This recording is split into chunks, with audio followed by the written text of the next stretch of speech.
Okay, hold up. Pause everything. I have to spill this right now. What is up, my summer squad? Welcome to Sunkissed and Sanctified. I'm your girl, Cassie Lavelle, and these are your summer voice memos. This summer, God is gatekeeping nothing. He's dropping the wisdom, and I am dropping the downloads. No scripts, no filters, just the holy glow up we actually need. Quick downloads twice a week, all summer long. It's holy, it's hot, and it's happening because this summer, we're not just getting sun-kissed, we are getting sanctified. Today's memo starts now. There is a massive difference between a girl who knows about God and a girl who actually knows her God. One of them is easily shaken by a bad day or a mean comment.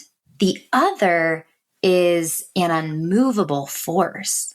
One of them seeks confidence from her outfit and her likes, while the other has a confidence anchored in the eternal. As we get closer to that first day of school, there's this huge temptation to just slip back into the crowd. We think, okay, I've grown, I've changed, and now I just want to go back and be chill. I don't want to make waves. But let's be intellectually honest for 1 second.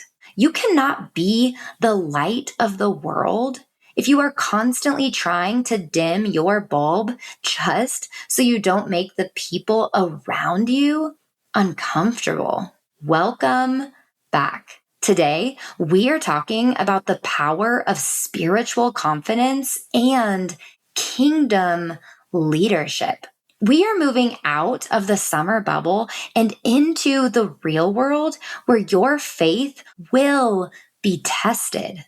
I want you to walk into school knowing exactly whose you are, what you are capable of, and the responsibility that comes with your glow.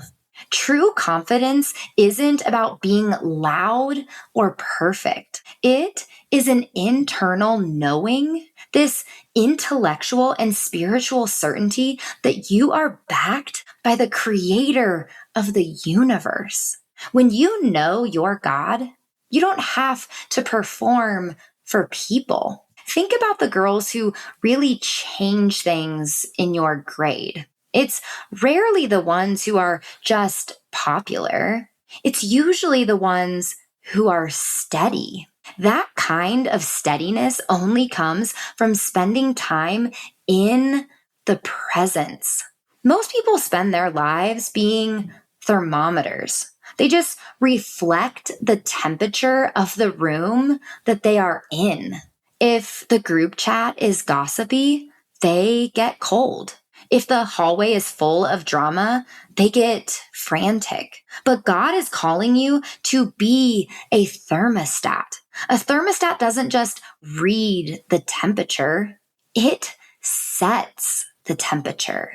This summer, God has been adjusting your internal setting. He's been raising your standard of what is acceptable and true.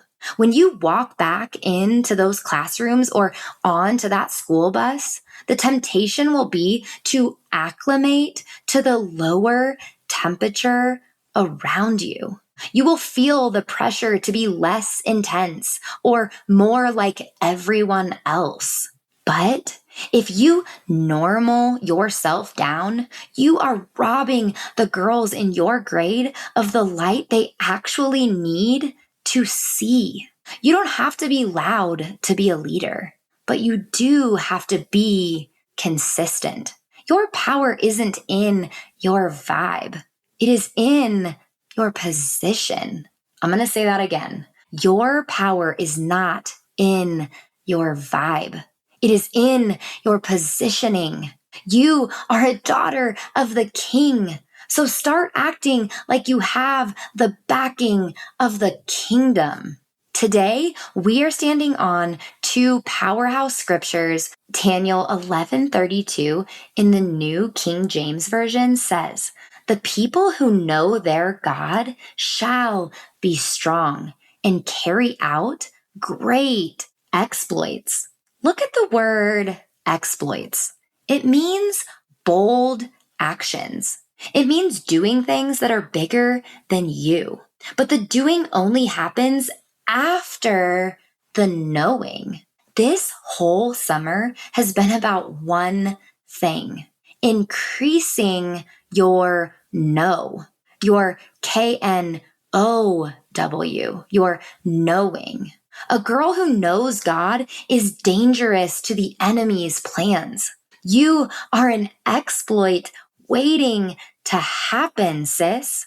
Then we have the commission in Matthew 5:14 through 16. If you have your Bibles, turn with me there really quick. Matthew 5, "You are the light of the world.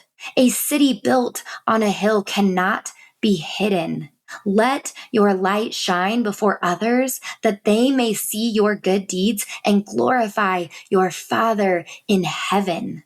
Jesus is making a statement of fact. You are the light. It's not a suggestion.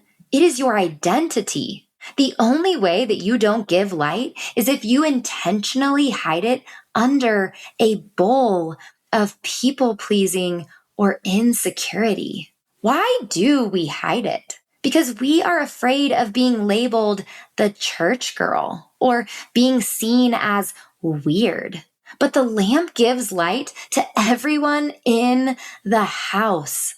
Your growth was never meant to be a secret. When you refuse to hide, you give every other girl in your grade permission to look for truth too. Here is your summer move. This week, I want you to practice two things as you prepare to launch. Number one, the spiritual power walk. Before you walk into a store, a hangout, or even a practice, pray this: God, I know you, and I know that you are with me. Let me be strong today. Remind yourself of your kingdom backing. Walk like you have been sanctified because you have. Number two, the light bearer habit. Decide right now what you are not going to hide. Maybe it's being the person who refuses to talk bad about the girl that everyone is picking on. Maybe it's being bold enough to invite someone to youth group. Pick one area where you are going to be a thermostat. When the conversation turns cold or mean, you are the one who brings up the warmth. Do not just show up this fall. Show up and set the temperature. You were built to shine. Okay, girly, that is today's download, and I cannot even. If this hit you like, oh my gosh, that is literally me, do not keep it to yourself. Do me a favor. Ping your group chat. Slide it to your ride or die. DM that one girl who has low-key been on your mind all week long. And babes, if you haven't followed yet, what are we even doing? Hit follow now. New drops land every Tuesday and Thursday all summer. And skipping one, that's like leaving your floaty at the pool. Unforgivable. Hey, if this podcast made you nod, laugh, or feel God hitting your heart, take 10 seconds and leave a review. Help more girls find these summer downloads. Your replies equal pure gold, you icons. Until next time, stay sunkissed, stay sanctified, and remember, take the download and live it out.